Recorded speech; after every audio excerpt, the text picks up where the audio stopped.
May nagtanong sa atin kung kailan nga daw magkakaroon ng slot dito sa GrabCar. Actually guys, kakatapos lang ng slot nung October.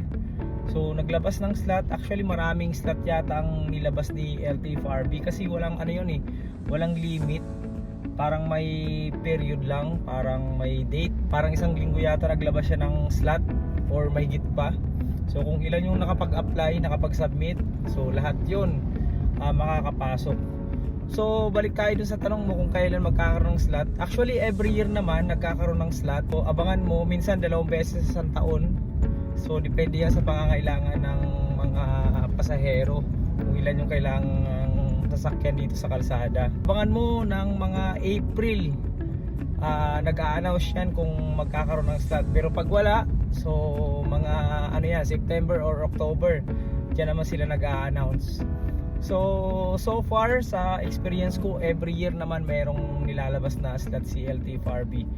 Dahil nga every year meron mga nag-i-expired. Kasi nga yung sasakyan natin 7 years lang pwede natin gamitin dito sa GrabCar. So after 7 years kailangan na natin magpalit ng kotse.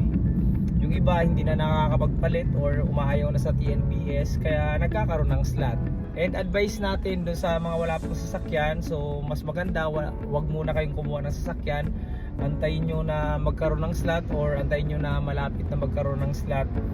Dahil nga mabigat yung monthly amortization ng sasakyan, lalo na kung hindi naman kumikita.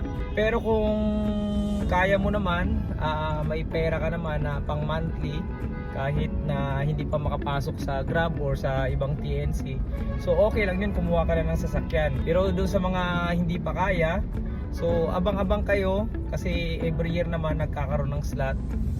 And doon naman sa mayroon ng sasakyan, nakakuha na pero hindi pa napapasok dito sa Grab or sa ibang TNC, so mas maganda hanapan nyo muna ng ibang mapagkakitaan yung inyong sasakyan para hindi naman sayang yung paghulog nyo sa monthly, para hindi masyado mabigat.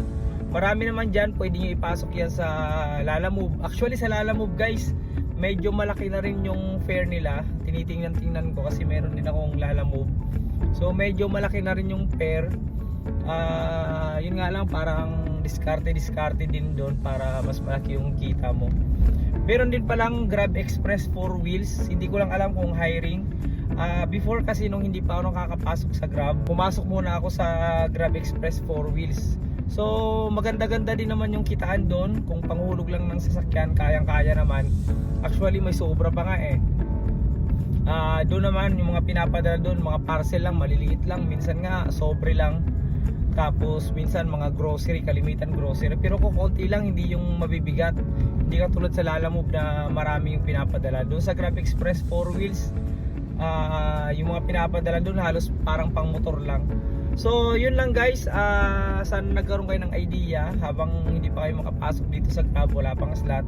So try nyo muna yung mga option na nabanggit natin. So yun lang, maraming salamat, sana nakatulong sa inyo.